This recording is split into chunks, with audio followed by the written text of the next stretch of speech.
네, 창세기 2부 52번째 시간입니다. 유다와 다말 두 번째로요. 과부에서 간음하는 여자로라는 제목으로 말씀을 상고하겠습니다. 지난주는 다말이 과부가 됐죠. 과부가 돼서 아무튼 그거 형사치수제인가요? 네. 아무튼 그걸로 인해서 엘이 죽어서 오난의 부인으로 들어갔는데 오난도 죽고, 그래서 이제 세 번째 아들인 셀라를 이제 남편으로 이제 해야 되는데 그렇지 못하고 이제 유다가 집으로 돌아가서 셀라가 자랄 때까지 기다리라, 그 얘기 했었죠. 그래서 오늘은 지난주는 과부가 됐고 오늘은 이제 본문에는 뭐라고 되어 있냐면 창녀가 된 거죠. 다말 자신이 창녀라고 표현하고 있지는 않죠. 내가 창녀가 돼서 유다를 꼬셔야지, 이런 뉘앙스가 아니라 단지 그냥 이렇게 너울로 면으로 얼굴과 몸을 다 가렸는데 유다가 보고 제 창녀다, 내용상 그렇게 되어 있는 것처럼 보이죠. 그리고 이제 관계를 맺고 마지막 절이 임신하는 것으로 본문이 끝나게 됩니다.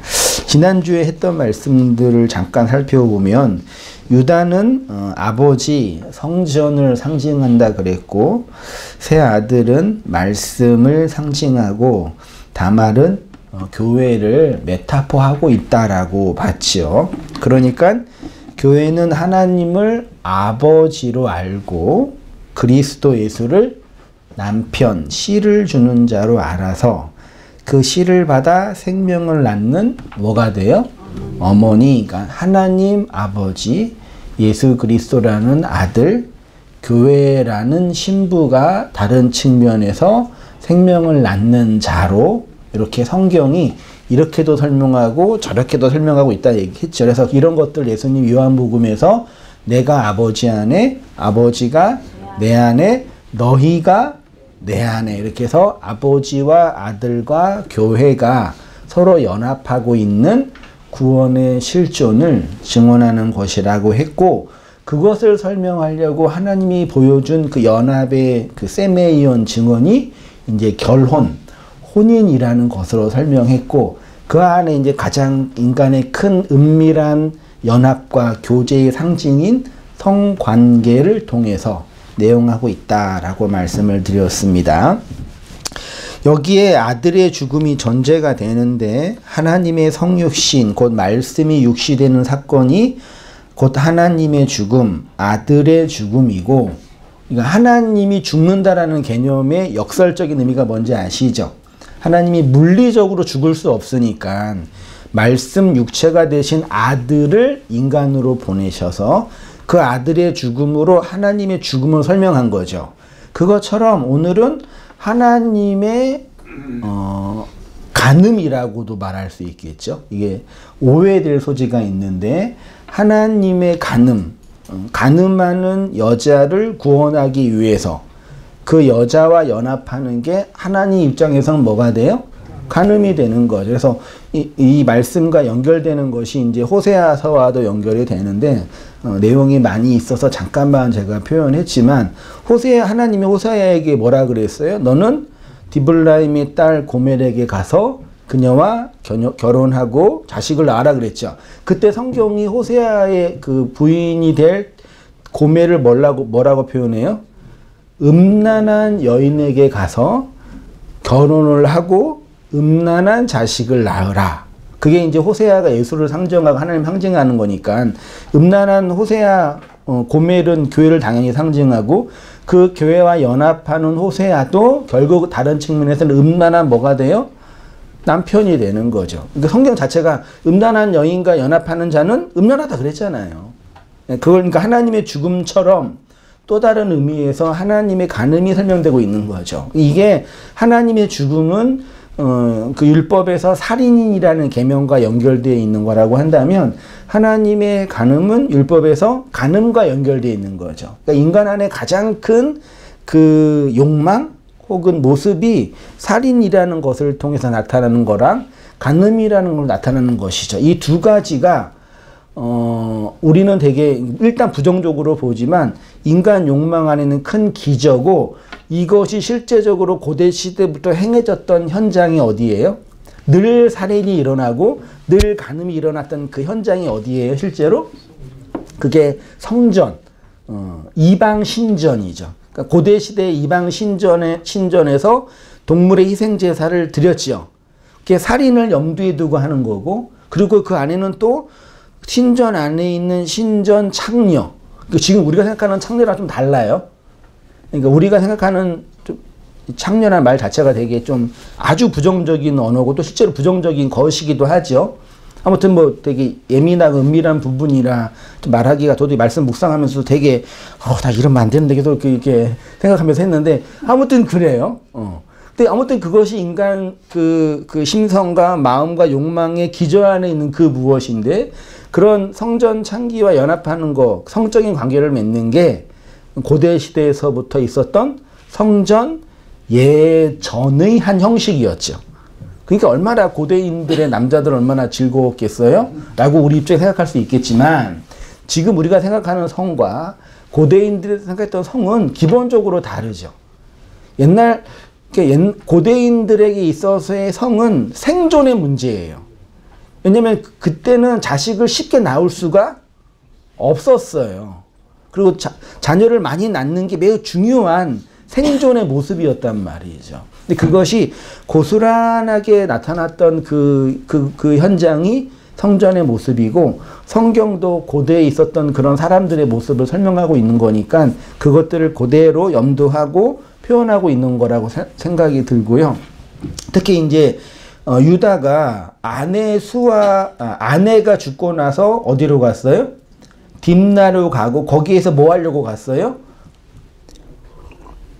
양털을 깎는 것과 관련이 있죠. 이게 아마도 어떤 그 주석지면에 이제 고대 시대 가나안 땅의 신전의 어떤 그 입구가 아닐까라고 생각이 드는 거예요. 어떤 각주에서는 그러니까 유다가 고멜을 보고 제 창녀다라고 할 때 그 창녀는 우리가 생각하는 이런 창녀 있잖아요. 성매매하는 그런 여성이 아니라 성전 안에 있는 신전, 우상의 제물을 드리는 희생 제물을 드리는 옛성 그 이방 신전의 성전 창기가 아닐까라고 이제 그렇게 이제 그 기록한 주석집도 있더라고요. 그렇게 보는 것도 타당이 있는 거죠. 성경은 아무튼 그 모든 것들을 다 일일이 다 설명하지 않고 그냥 너무 그냥 단순하게 또 이해되기 어렵게 그냥 표현하고 있다는 거 염두에 두고 그 안에 있는 내용들을 살펴볼 필요가 있는 거죠. 그래서 이제 정결한 여자 다말을 보시면 성경이 교회를 정결한 여자라고 할 때 그 정결함은 거룩함이고 구별함일 터인데 그런 의미에서의 다말은 정결한 여자라고 말할 수가 없겠죠. 그렇지만 진리의 입장에서 말한다면 그녀는 정결한 여자죠. 나중에 이제 뒷부분에 가면은 유다가 다말을 뭐라고 선언해요? 나는 불의하고 너는 의롭다라고 선언을 하죠.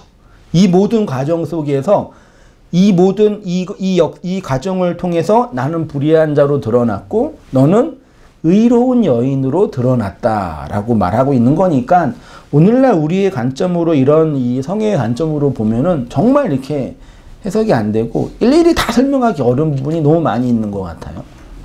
아무튼 그래서 이 성경이 말하는 정결함은 남자를 알지 못하는 여자의 개념이 아니라 율법의 남편이 죽어서 그 율법의 남편의 죽음으로 어디로요? 진리의 남편으로 돌이킨 여자를 뭐라 그런다고요?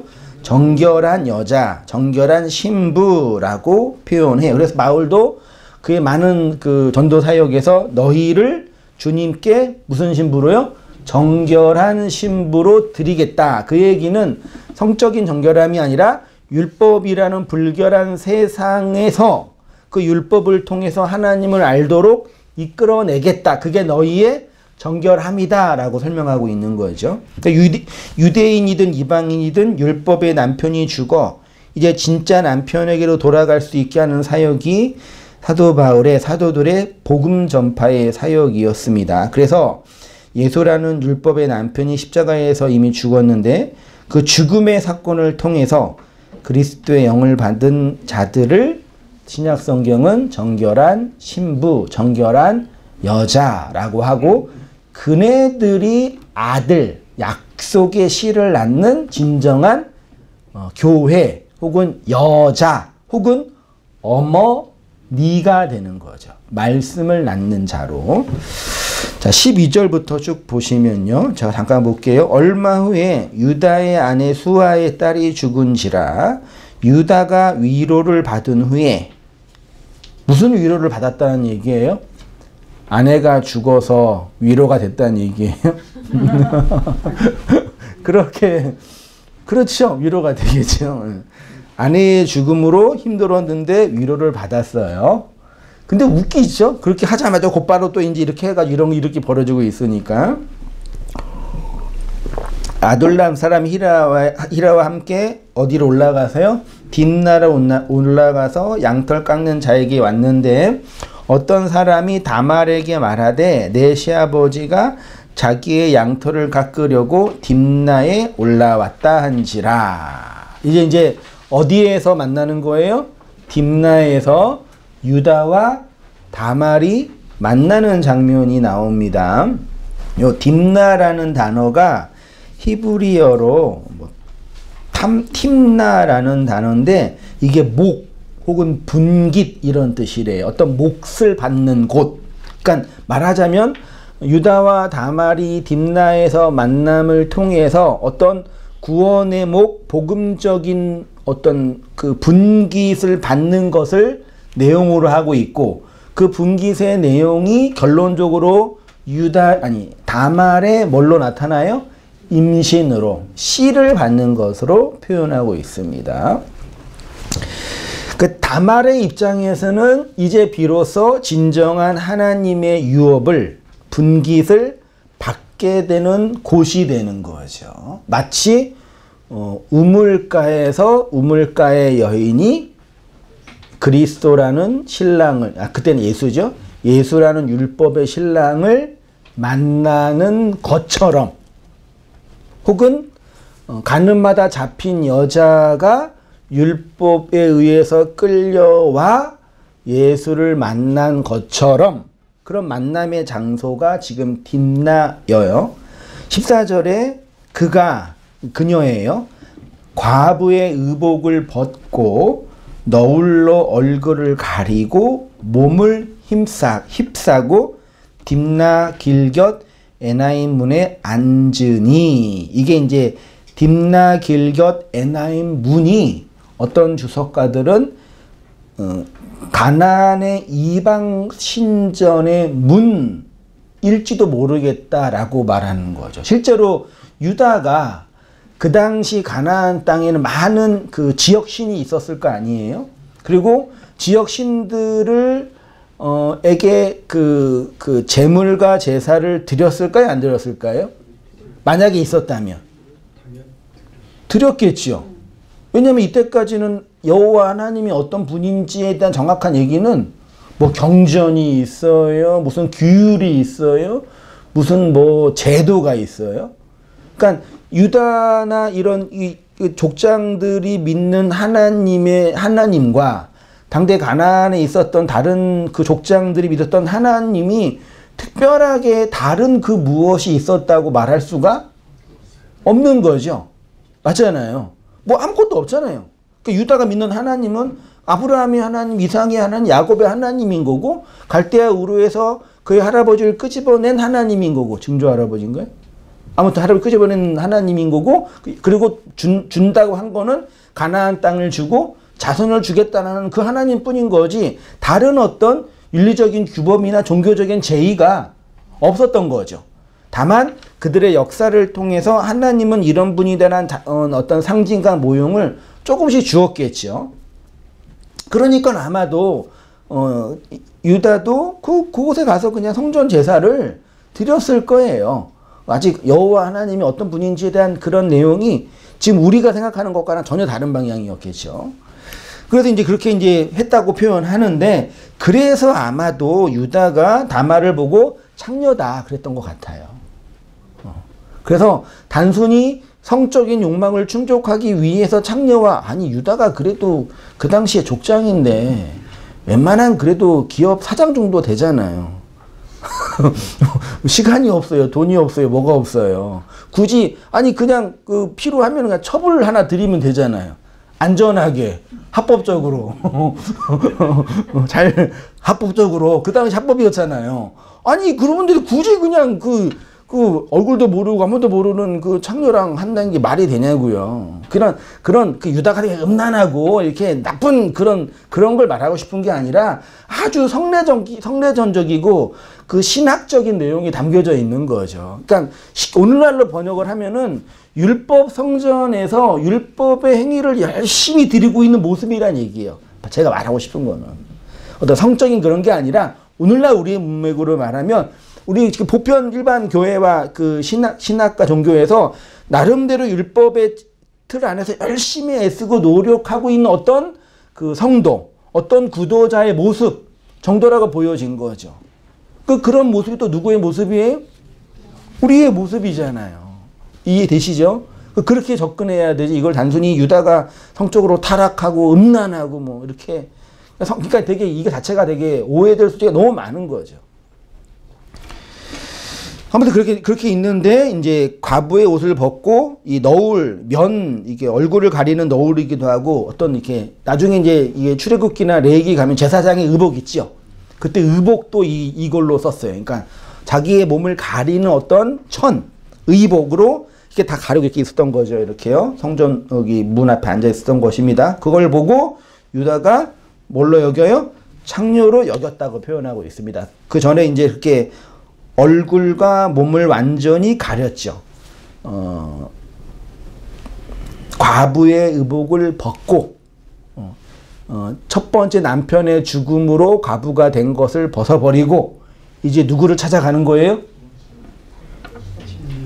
새로운 남편을 찾아가는 거예요. 근데 그냥 가면 돼요? 안 돼요? 안 돼요. 어떻게 가야 돼요? 가리고 가야 돼요. 참 신비하죠? 가리고 가야 되는 거예요. 본문은 몸을 다 가린 것처럼 보여요. 얼굴도 가리고 몸도 가렸대요. 나중에 이게 성경으로 가면 제사장들의 의복으로 설명이 되기도 해요.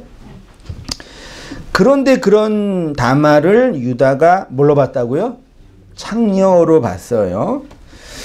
창녀를 말하기 전에 이런 부분 한번 묵상해 보았으면 좋겠습니다. 하나님이 우리를 바라보실 때 율법의 세상에, 코스모스의 세상에서, 옛 성전에서, 신전에서 나름대로 열심히 살고 있는 우리죠. 이 세상에서 보실 때 우리가 하나님의 은혜로 구원을 받았잖아요. 하나님의 은총으로 은혜를 시어 받았잖아요. 그때 우리가 하나님에게 받은 그 은혜로 받은 내용의 근거가 어디에 있냐 얘기죠. 쉽게 말해서 내가 너 구원할게 라고 할 때, 그러면 하나님이 나를 구원하는 근거가 어디에 있어야 되냐 얘기죠. 이해되시죠? 하나님 날 구원하셨어요. 나의 무엇을 보고 구원하신 거예요? 믿음과 희생과 헌신과 노력과 됨됨이를 보고 얘 괜찮은 애네. 그래 구원하신 거죠? 그 믿음이라도 있어야지 구원하시지. 어디 보자. 그러니까 보시고 나를 향하여 열심을 품고 있는 자가 있나 보자. 그 역대야 그 얘기 있다고 하잖아요. 자, 하나님을 향하여 전심 찾고 있는 자가 있나 보자 하고 그래. 이 정도면 내가 너 구원. 그러고 구원하신 거죠. 그럼 뭘로 구원하시는? 그 아무것도 어쩌다 그냥 눈 감고 그냥 뽑은 게 나예요? 아무것도 우리의 어떠한 것으로 구원하지 않는 거라면 그냥 이렇게 눈 감고 그냥 뭐 걸렸다가 잡은 게 그냥 우리의 구원이에요? 그게 불가항력적인 은혜인 건가요? 그런 건가? 그 하나님의 그 어떤 의지와 나의 어떤 됨됨이와 상관이 없이 그냥 어쩌다 걸렸다가 그냥 잡혔네. 그래 구원해 줄게. 이건가요? 그렇게 또 오해하면 안 되잖아요. 그러니까 나의 어떠함을 근거로 구원한 것도 아니지만 어쩌다 얻어 걸려가지고 이렇게 아이, 그래 걸렸네 그래 내 구원은 이건가요? 이 두 극단을 조심하셔야 돼요.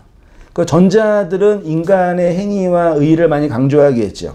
후자들은 하나님의 주권과 섭리를 많이 강조하겠죠. 예. 그렇지만 전자는 당연히 아니죠. 그렇다고 또 그냥 얻어 걸린 게 나라면 또 그것도 그거라도 구원 받았으면 감사한다고 고백할지도 모르겠지만 그것도 하나님의 의도는 아닌 거죠. 그러니까 하나님은 분명히 우리 개인을 향해서 교회를 향해서 그 눈동자와 같은 그 마음으로 우리의 일거수일투족을 다 본다 그러시잖아요. 창세로부터 계획이 있다고 그러셨잖아요. 특별하게 하나님 뭐 의도가 있다고 말씀하셨잖아요. 근데 그 근거가 우리 안에는 전혀 없다라는 얘기죠. 그래서 오늘 다말이 자기의 모든 것들을 가려서 어떠한 존재인지 드러나지 않죠. 근데 하나 분명하게 드러난 모습이 뭐예요? 다말이 유다에게 뭘로 드러났어요? 창녀로 드러났다는 얘기죠. 이제 그렇게 썼습니다. 하나님이 우리에게 당신의 은총을 시여하실 때 시여예요. 근거가 뭘까? 분명한 것은 우리의 개인적인 개별적인 어떤 모습을 보고 하나님께서 무엇인가 우리가 잘 보여서 혹은 하나님이 우리를 불쌍히 여기시고 우리가 무엇인가 하나님께 감동을 줄 근거가 있기 때문에 지금은 아니데 나중에라도 있기 때문에 우리를 구원하신 것은 아닌 거죠.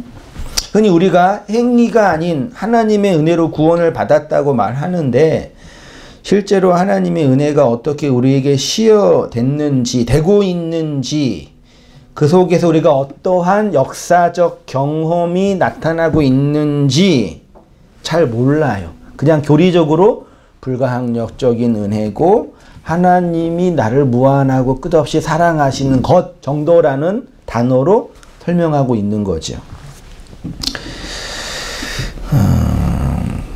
분명한 것은 하나님이 우리를 구원하신다라는 것은 우리의 개별적인 어떤 모습에 의해서 결정되는 것은 아니지요. 마치 다말이 너울로 자신의 얼굴과 몸을 가린 것처럼 우리가 그렇게 가려진 거죠. 근데 뭘로 보인다고요? 창녀로 보인대요. 그래서 15절부터 보시면 그가 얼굴을 가리었으므로 유다가 그를 보고 창녀로 여겨 길 곁으로 그에게 나아가 이르되 청하건대 나로 내게 들어가게 하라 하니 그의 며느리인 줄 알지 못하였으므로 그가 이르되 당신이 무엇을 주고 내게 들어오려느냐. 그리고 이제 성관계를 맺었어도 며느리인지를 몰랐다고 표현하고 있죠. 그렇게 표현하고 있습니다. 중요한 게 이거예요. 창녀란 단어가 히브리어로 자나라는 단어인데요. 이게 뜻이 가늠하다예요. 혹은 매춘하다예요. 그러니까 매춘이 뭐예요? 성을 돈이나 다른 것으로 팔고 교환하는 거죠. 좀 낯뜨거, 좀 부끄러운 게 아니라 좀 말하기가 불편한 얘기지만, 뭐, 어디 미국인가 어딘가에 어떤 인터넷상에 자기의 처녀성을 팔겠다고. 그 실제로 얼마에 팔냐고 경매 사이트에 있었어요. 우리나라는 성매매가 불법이죠. 근데 네덜란드는 성매매가 합법이에요. 우리나라는 성매매하면은 끌려가고 네덜란드는 성매매해도 끌려가지 않죠. 그러니까 매춘과 이 용어가 참 부담스러운데 매춘과 간음은 같은 거예요, 다른 거예요? 다르죠. 매춘은 몸을 파는 성을 파는 행위이고 간음은 그러니까 국어 사전에 간음이 뭐라고 설명돼 있냐면 결혼 외에 다른 사람과 관계를 맺는 것, 이걸 간음이라고 정의하거든요. 그러니까 혼전의 관계를 맺는 거, 결혼했는데 그 상대방이 아닌 다른 사람과 관계를 맺는 게 간음이죠. 근데 우리는 이 간음하면 되게 성적으로 타락하고 나쁜 어떤 거라고 표현하고 있잖아요. 감정적으로, 도덕적으로. 그렇지만 이거는 감정적이고 도덕적인 문제가 아니라 무슨 문제예요? 법적인 문제죠. 우리나라는 성매매가 불법인데 길거리에 이게 강남이나 이런 데 가면은 길 바닥에 전단지가 너무 많이 뿌려져 있어요. 예쁜 어여쁜 아가씨들이 홀딱 벗고 010-2489 뭐 이렇게 해가지고 오빠 준비됐어 뭐 아이고 그 불법이잖아요. 근데 그거 보고 전화해서 하면은 그거 뭐예요 이게 도대체요. 그러니까 성을 파는 것과 간음은 별개의 문제라고요. 제가 말하고 싶은 거는 지금 이 다말을 볼 때 유다가 볼 때 성을 팔려고 한 거지 간음하려고 한 건 아니라고요. 내용적으로 볼 때는요. 그러니까 우리가 이 자나라는 단어로 볼 때 단순히 음행하다라는 거랑 창녀다라는 건 다른 문제라고요. 근데 본문은 그냥 저기 성전 창기처럼 어떤 걸 대가를 지불하고 성을 파는 행위를 말하는 거예요. 창녀라는 개념이요. 근데 이게 자나라는 단어인데 나중에 21절과 23절에 나중에 이제 지나고 나서 야, 그 딥나에 그 창녀 있었잖아. 그러니까 없었어 그랬잖아요. 예, 그때 그 창녀는 카데샤라는 단어인데 비슷한 단어지만 이 카데샤는 특히 아까 말씀드린 것처럼 성전 안에서 성매매가 아니라 성관계를 맺는 거 성매매가 아니에요. 성전 제사 의식 안에 헌제자와 성관계를 맺는 제사 제도법이 있었던 거예요. 고대 시대 때는요. 그러니까 오늘날 그래도 옛날에 로마 시대나 이런 데 보면은 막 진짜 그 그림 보면은 우리 관점에서 볼 때는 되게 막 그런 성관계 맺는 게 되게 많이 있잖아요. 그게 걔네들은 음란하고 방탕하고 부패했기 때문이 아니라 그런 어떤 오히려 지금이 더 성적으로 더 문제가 많지 오히려. 그때는 물론 그것도 있었겠지만 거기에는 되게 신학적이고 종교적인 요소가 가미된 거예요. 그러니까 자손을 낳는 거, 인구가 많아지는 거, 생산을 많이 하는 거는 그네들의 그 생존의 문제란 말이에요. 그래서 어떤 왕이 힘이 센 왕이에요? 말하자면요. 백성이 많은 거. 머릿수가 많은 게 힘이 센 거잖아요. 그 머릿수가 많으려면 뭘 많이 해야 돼요? 생산을 많이 해야 되잖아요. 생산을 많이 하려면 뭘 해야 돼요? 그거를 해야 되잖아요. 하면 할수록 많이 해야 돼요. 그래서 남자는 하나고 여자가 많이 쓰던 이유가 자손을 많이 낳아야지만 힘이 센 거예요. 등가 번역을 하면 공부를 열심히 해서 좋은 대학을 가서 대기업에 가야지만 뭘 많이 벌어요? 돈을 많이 벌잖아요. 연봉이 높잖아요. 마치 그런 것처럼 그네들의 생존의 문제란 얘기예요. 그래서 실제로 고대 그 신전, 애굽, 이집트 이런 신전에는 그런 성적인 그런 그림들이 너무 많이 있는 거예요. 그걸 현대인들이 볼 때는 얘네들은 되게 성적으로 타락했다 이렇게 말하면 그건 정말 우리의 입장에서 말하는 거란 말이죠. 실제로 그랬어요. 고대 시대 때 특히 가나안에 지역 신들이 많이 있었는데 대표적인 신이 바알과 아세라였잖아요. 네. 이 신이 그 농경신이잖아요. 그러니까 신한테 잘 보여서 땅이 풍요롭게 열매를 내야지만 살 수 있으니까. 그래서 실제로 신전 제사 안에서 성전 헌제자와 성전 안에 있는 그 여자와 관계를 맺으면 바알이 그걸 보고 흥분을 해가지고 비를 뿌려준다. 이런 신관, 교리가 있었단 말이에요. 문명이 발전하고 인간의 이성이 발전하면서 이거는 그런 게 아니다라고 이제 말한 거죠. 21절과 22절에 기록된 창녀는 이렇게 성전에서 우상숭배를 위해 성별된 창녀인 것처럼 보입니다. 이들이 신전에서 행하였던 성관계는 인간의 쾌락을 위한 일이 아니라 정도가 아니라 종교적 제의의 중요한 형식이란 얘기죠.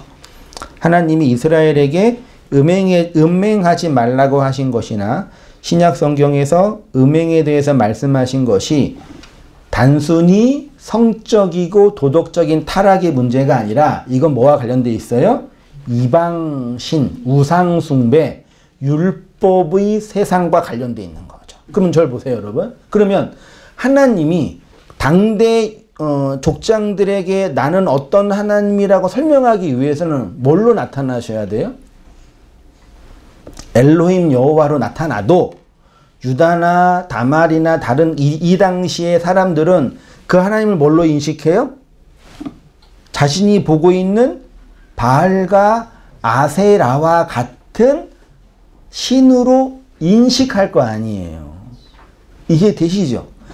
모든 우리가 참된 하나님이라고 말하더라도 그 하나님은 우리가 인식하는 이 세상의 범위를 넘어설 수가 없단 말이에요. 그래서 하나님이 필연적으로 이 땅에 오시려면 당신의 그 존엄한 초월적인 존재의 죽음이 전제되지 않는 이상은 우리에게 우리가 인식할 수가 없는 거죠. 그 죽음이 살인과 관련되어 있는 거라면 이 간음은 음행과 관련되어 있단 말이에요. 유다와 다말의 이렇게 창녀로 여겼다는 것은 아주 중요한 구속사적인 의미가 담겨져 있어요. 자, 호세아 1장 2절 있죠. 본문 보이시나요? 같이 한번 읽어보겠습니다. 시작. 이르시되 너는 가서 음란한 여자를 맞이하여 음란한 자식을 낳으라. 이 나라가 여호와를 떠나 크게 음란함이라 하시니라. 호세아는 당연히 예수 그리스도를 상징하죠. 하나님이 예수 그리스도에게 너는 가라 하는 그 얘기는 하나님이 하나님으로 오신 거예요. 근데 그 모습이 그리스도 예수인 거죠. 근데 그 예수에게 호세아에게 뭐라고 말씀하냐면 음란한 여자를 맞이하여 음란한 자식을 낳으라. 이것으로 뭘 설명해요? 하나님이 교회를 구원하시는 방식을 설명하는 거예요. 여기에서 말하는 음란함도 아까 말씀드린 성적인 음란함 이전에 고대 신전에서 행했던 종교적인 제의와 관련되어 있는 거예요. 쉽게 말하면 성전에서 종교적인 제의, 희생제사를 드리고 있는데 그것이 뭐라고요? 음란함이라고요. 간음함이고. 이게 되셨죠? 그런 호세아가 누구죠? 고멜에게 찾아와서 이 과정들을 통해서 그리스도의 구원을 예표하고 설명하고 있는 거예요. 그러면 우리는 이 율법의 옛 성전, 신전 안에서 열심히 희생제사 드리고 음란하게 살고 있는 뭐예요? 여자이고, 그 여자의 일이 어떤 일이라고요? 성을 파는 창녀의 일이라는 얘기죠. 그러니까 창녀는 쉽게 말하면 뭘 파는 여자예요? 흔히 시체말로 몸 파는 거잖아요. 시체말로 그 몸을 판다는 얘기는 율법의 세상에서 율법을 가지고 먹고 산다라는 인생 군상들의 모습이란 얘기죠. 우리가 몸 팔고 살지 그럼 못 팔고 살아요. 이해되세요? 잘 이해하셔야 됩니다. 우리의 육을 가지고 이렇게 시간과 공간 속에서 팔려 살잖아요. 그 실제로 시간당 얼마씩 임금이 정해지잖아요. 그게 몸 파는 거잖아요. 실제로 몸을 파는 일을 블루 칼라라 그러고, 이 정신과 마음을 파는 일을 화이트 칼라라 그러고, 이제 또 요즘 감정 노동자, 감정까지 팔죠. 어휴, 고객님. 전화만 하면 이렇게 아가씨들이 친절하게 다 나한테 해주세요. 네, 고객님. 얼마나 되게 당황스럽죠. 왜 나한테 친절하게 대할까? 그분들은 그 감정을 파니까 끌끄나 얼마나 힘들겠어요. 집에 가면요. 똑같은 그러니까 그런 취지란 얘기죠. 예. 그걸 말하고 성경이 말하고 싶은 거예요. 고대 시대의 언어로요. 지금 우리 그런 관념이 아니라요. 자, 유다는 하나님 아버지를 상징하고 다말은 교회를 상징한다고 했는데 여기에는 하나님의 교회를 구원하시는 원리와 방식이 있는 거죠. 성경에는 이러한 음행과 관련하여 두 가지 상반된 말씀이 있잖아요. 뭐요? 하나님은 교회를 향해서 간음하지 말라, 음행하지 말라, 성적으로 타락하지 말라, 반대로 정결하라, 이렇게 끊임없이 말씀하고 요구하죠. 근데 우리는 역사 속에서 어떤 존재로 드러나야 돼요? 간음하는 자로. 이게 성경의 아주 이율배반적인 말씀이에요. 특히 이제 산상수훈을 보면은 예수님이 눈이 범죄하면 눈을 뭐하라 그래요? 그러셨죠, 실제로. 오른팔이 범죄하면 팔을 잘라라. 실제 이런 말씀을 근거로 고대 시대 때 수도사들이 성적인 음욕을 제거하려고 실제로 성기를 자른 그런 기록들이 많이 있어요. 무섭죠? 그런 거. 아우, 너무 무서워요. 근데 이상하게 예수님이 이런 말씀을 마태복음 21장 28절에 하셨습니다. 제가 볼게요. 그러나 너희 생각에는 어떠하느냐? 어떤 사람에게 두 아들이 있는데 맏아들에게 가서 이르되 얘 오늘 포도원에 가서 일하라 하니 대답하되 이르되 아버지 가겠나이다 하더니 가지 아니하고 둘째 아들에게 가서 가서 또 그와 같이 말하니 대답하되 이르되 실소이다 하였다가 그 후에 뉘우치고 갔느니라. 이 어떤 말씀인지 아시죠? 31절 그 둘 중에 누가 아버지의 뜻대로 하였느냐? 이르되 둘째 아들이니이다. 그 다음에 설명한 거야.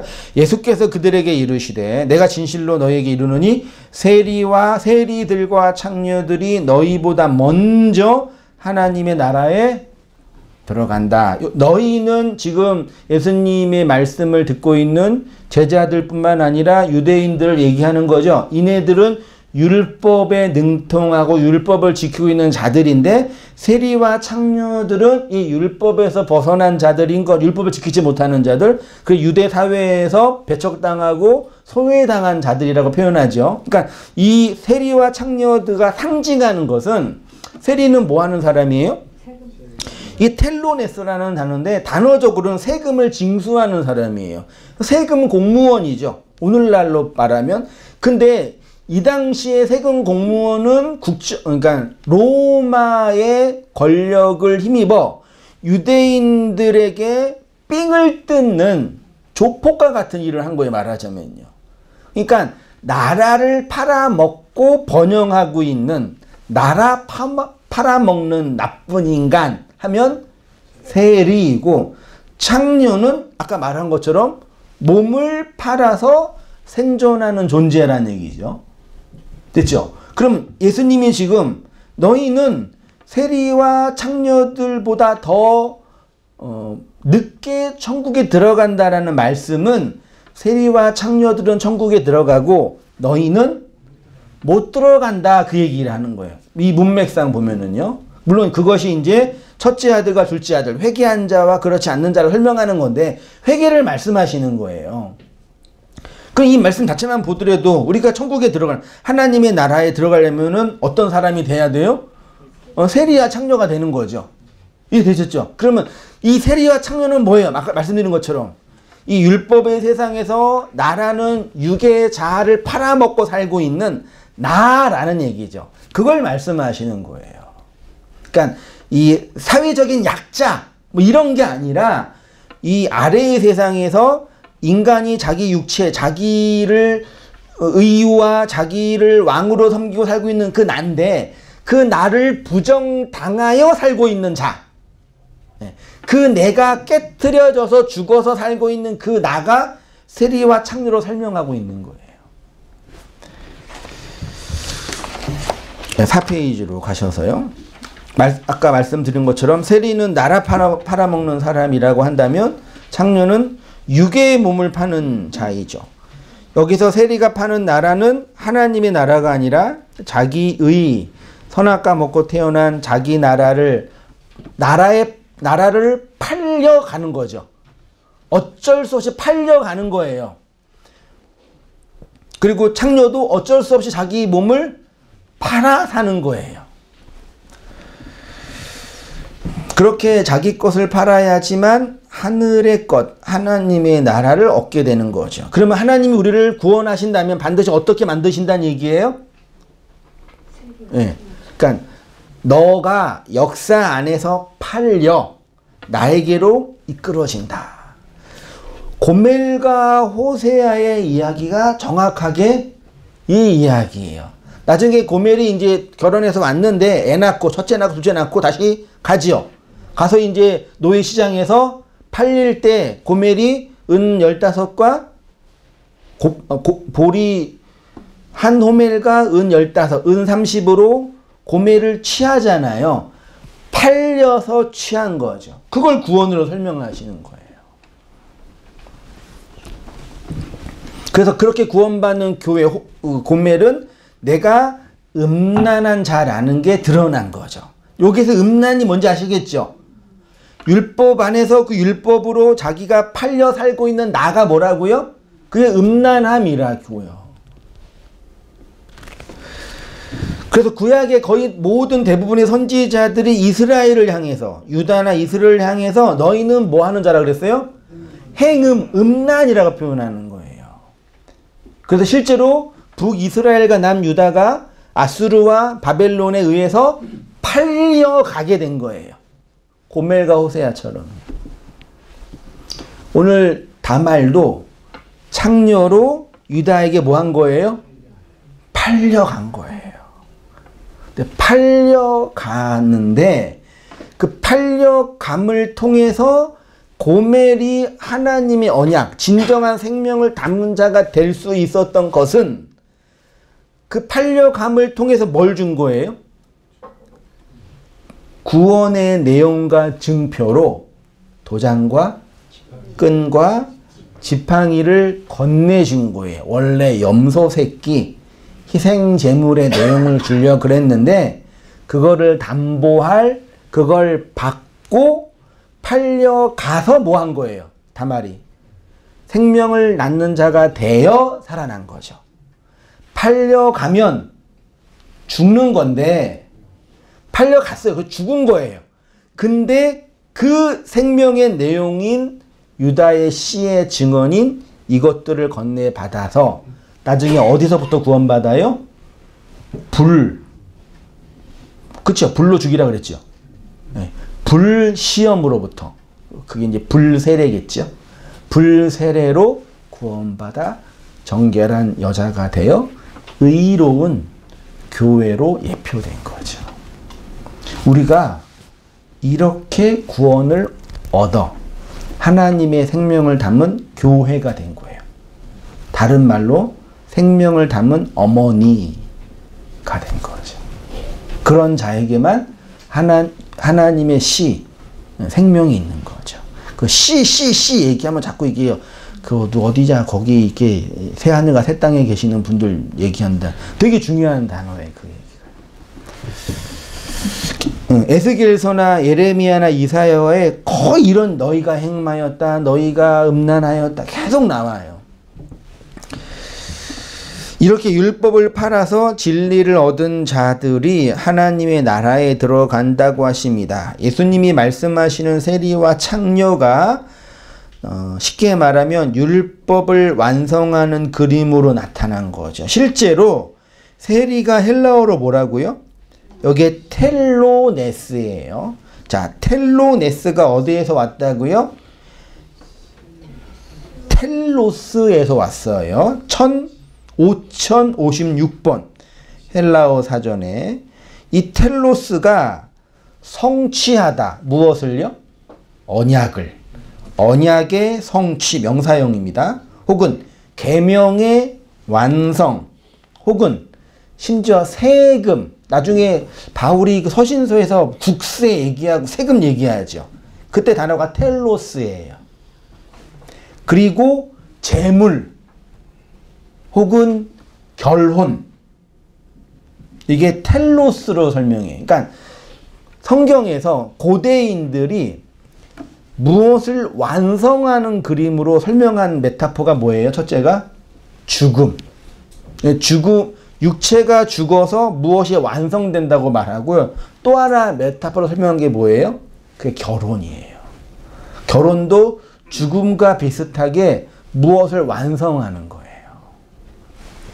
그게 이제 희생제사와 간음과 관련이 있는 거죠, 결국은요. 이 텔로네스에서 왔는데, 그러니까 천국에 먼저 들어간다는 것은 그 천국을 율법의 마지막 하나, 하나님이 우리에게 임하시고 완성하시는 것으로 가능하다는 것을 설명하는 것이고, 창녀가 천국에 들어간다는 것은 다말의 사건처럼 하나님이 율법 아래 살고 있는 우리에게 구원의 은혜를 주시는 것 자체가 하나님의 뭐라고요? 간음이고 음행이라는 얘기죠.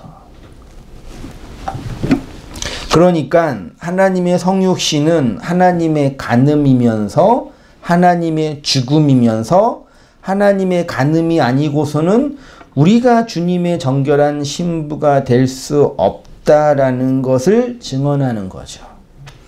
지금 다말이 이러한 창녀의 역할을 하고 있는데, 다시 말하면 하나님이 이 율법의 세상에 있는 우리를 구원하고 연합하기 위해서 우리가 하나 되는 것 자체가 하나님의 입장에서는 하나님의 뭐라고요?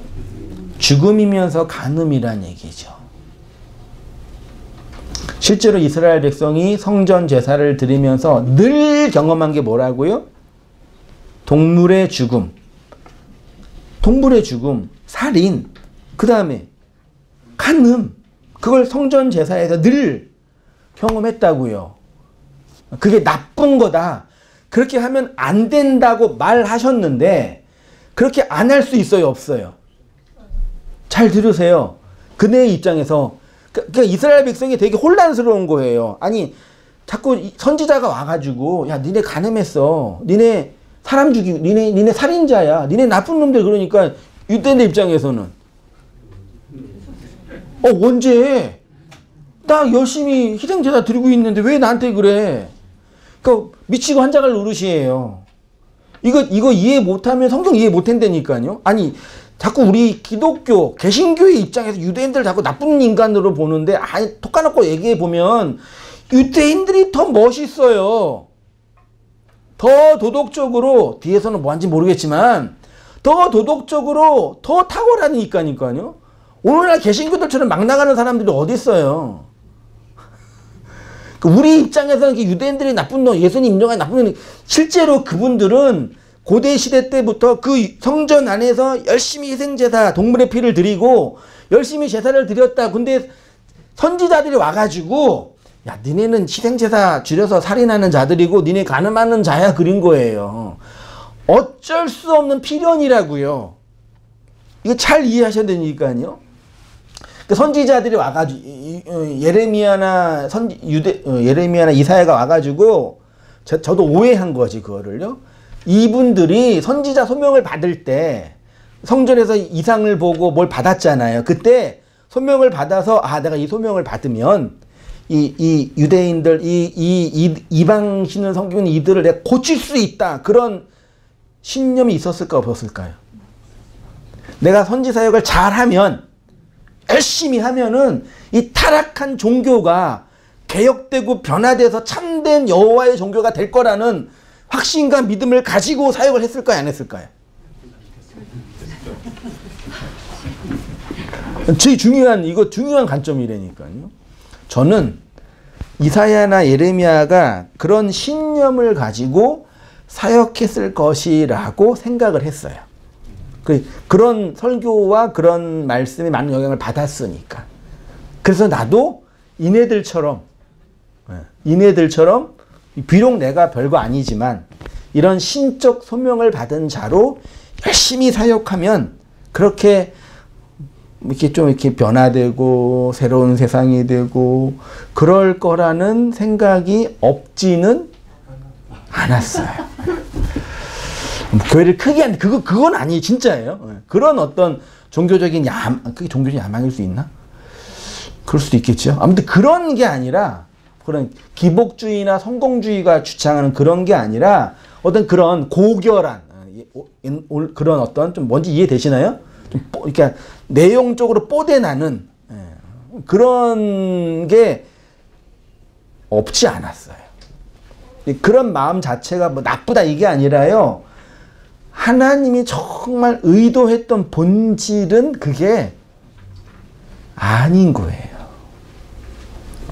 예레미야나 이사야가 말씀 사역을 잘하면 이 성전에서 희생제사 드리고 있는 유대인들이 변화되고 새롭게 되는 그런 차원이 아니에요. 그렇게 되면 뭐가 전제돼야 되냐면은 이사야는 거룩하고 유대인들은 지금 타락하고 문제가 많다. 이게 전제돼야 된단 말이에요. 하나님은 그걸 설명하시는 게 아니라고요. 이해되세요? 이거 되게 간단한데 정말 이걸 몰라가지고 너무 많이 헤맸어요, 제가. 네. 너무 많이 헤맨 거죠, 말하자면요. 그러니까 하나님이 보여주고 싶은 건 우리가 역사 안에서 살인하는 자로, 간음하는 자로 열심히 살면 살수록 그런 자로 폭로된다는 걸 증명하는 거라니까요. 성경의 역사가요. 그런 의미에서 유대인들의 역사는 실패한 역사가 아니에요. 필연적인 역사예요. 예수님의 십자가의 죽음은 유대인들의 악랄함과 하나님을 향한 대적함을 폭로하기 위함만의 사건이 아닌 거예요. 하나님이 우리를 설명하고 구원하기 위한 구속의 필연적인 사건이라니까요. 왜? 그 사건이 지금 우리에게도 고스란히 경험되고 실현되고 이루어지고 있잖아요. 그런 거 볼 때마다 그러니까 끔찍하다는 거 그렇고 놀라운 거죠.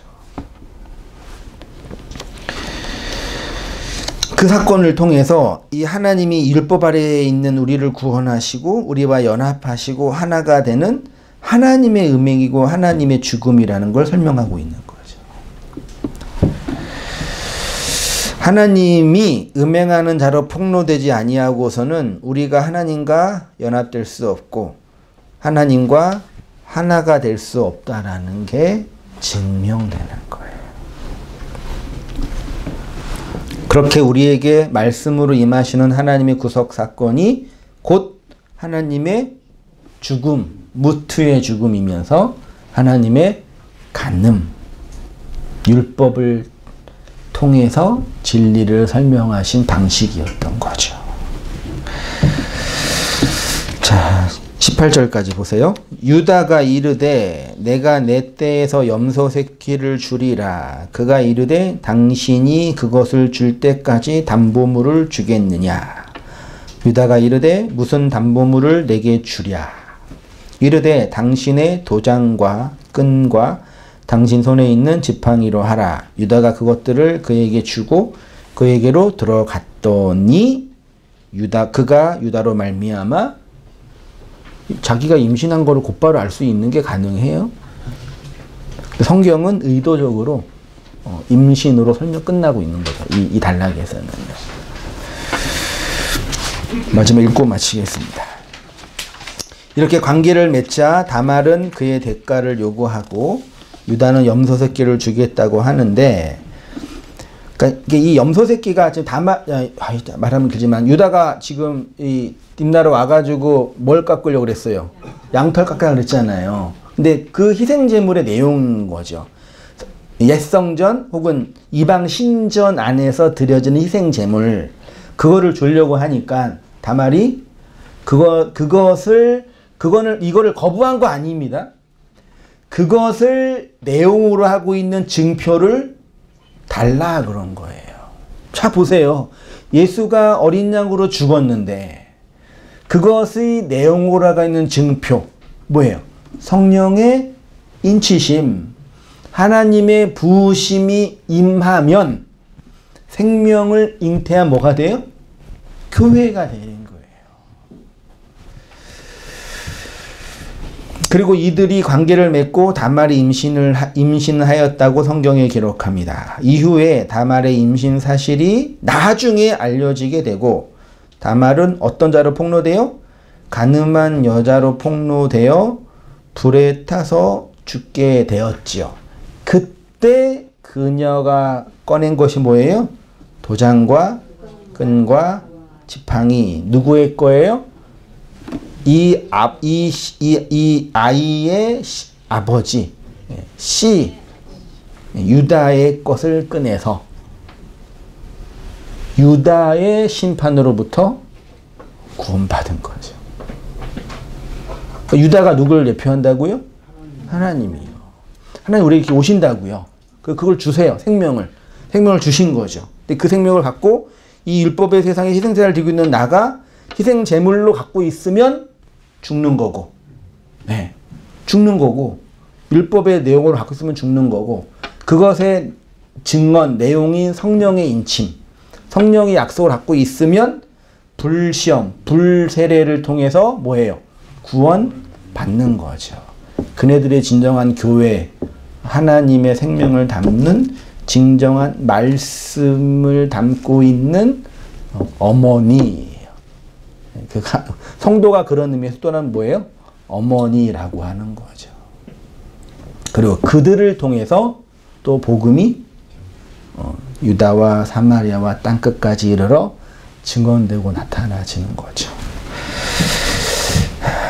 이 언약의 내용이 성령의 보증인 것입니다. 이는 그리스도가 우리의 제사장으로 사역하신 것을 상징하고, 도장이요, 끈은 진리 상징하죠.